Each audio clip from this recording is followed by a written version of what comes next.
Thank you, Lauren, and welcome to Reporter Roundup. We've got 4 beat reporters here for 4 Syracuse sports. Nick Petraccione for men's lacrosse, Heath for women's lacrosse, Brittany Ehrlich for women's tennis, and James Groh for women's softball. All right, guys, the rules to this are simple. I'm going to give you guys a couple questions. From there, I'm just going to let you guys battle it out, okay? All right, let's begin with the very first question. Which of these 4 teams has been playing the best this season? Nick, let's start with you because the men's lacrosse team might be the favorite to win this question. The favorite to win the question because they just beat the #1 team in the nation, Notre Dame. There's no question. They should be on the top of the media polls, but they sit at number 2 right now. Women's lacrosse team is strong, and they haven't needed 1-goal games to be able to win. They've had 4 games with over 8 points in their margin of victory, and they've had a lot of underclassmen step up in addition to their returning players in order to come together this season and pull out big wins when they need it. Brittany, you have probably the toughest task answering this question. The only team here that has a losing record. Are you going to try to defend your team with this? I will. Syracuse tennis might have had a rough start to the season, but I wouldn't worry about it. They've won the last 3 of their 5, and they're on the rise, and the only 2 teams they lost to were ranked teams, so don't worry about tennis.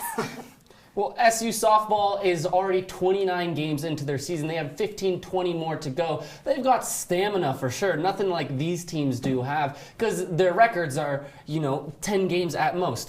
It's got to be Syracuse. Talk about stamina. I'm talking about a 1-goal games. You mentioned 1-goal games for Syracuse men's lacrosse. They're 6-1 in those games. They've proven they can win in those situations. Well, let's not talk about how easy it is to lose a 1-goal game, too. In OT, just one shot, game over. All right, guys, let's move on to the second question here. Who has been the top performer this season? Let's start with this side of the room. Okay, well, it's got to be Sydney O'Hara. She's 7th in the nation in batting average, top 5 in the ACC, defensively and offensively, leads the softball team in basically every offensive category.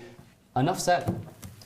Freshman Miranda Ramirez for tennis. She has been off to a great start. She is 13-1 and on a 12-game winning streak, and she just continues to get better and better each match. Allie, who's the top performer for women's lax? I'm going with Riley Donahue. She's on top of the leaderboard in terms of points scored. She's got 24 goals, 14 assists. The captain has really stepped up, taking those shots in big games when they need it, and she's also been able to dish it out to some of her younger teammates. Nick Mariano, for me, he is the attackman of the year in the terms of the country. I mean, look at Sydney O'Hara. She had 1 4-home run game, got 1 clip on SportsCenter, but this Syracuse team, Nick Mariano, is a highlight reel. Does Nick Mariano have any NCAA records? He will if he keeps playing the way he's playing. Will and does are 2 different things. Whoa. Anything can happen in the future. Boy, there's a lot of heat in this room. All right, let's get our third and final question here. Which of these 4 teams has had the toughest weather so far this year? Let's start with the 2 teams that play in the Carrier Dome. You said it there, controlled weather. We don't have any weather. Syracuse lacrosse is very privileged when it comes to the elements. Syracuse women's lacrosse also plays in the Dome, but you have to take into account their away games. Northwestern and Maryland both had high winds, and playing in Florida, you don't really expect it to be 50 degrees, but it was still pretty cold for them. Brittany, you have the tennis center, but you've had to play on the road a lot this season. Yes, definitely. Syracuse tennis has had nice weather in the Drumlins Country Club, but they also have been on the road and stuck in the airport multiple times, so... Gosh, Florida must be so tough. You started off the season in Florida. 50 degrees or so. Now, Syracuse softball games are getting canceled left and right because of bad weather. The one time they have played in it, it was mid to low 20s, snow everywhere. You couldn't feel your hands.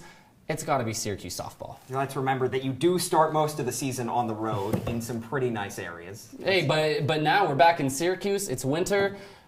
It's cold. Yeah, I don't know if it can get much worse than that. All right, thanks for joining me, guys, for the first ever edition of Reporter Roundup. Let's send it back to Lauren.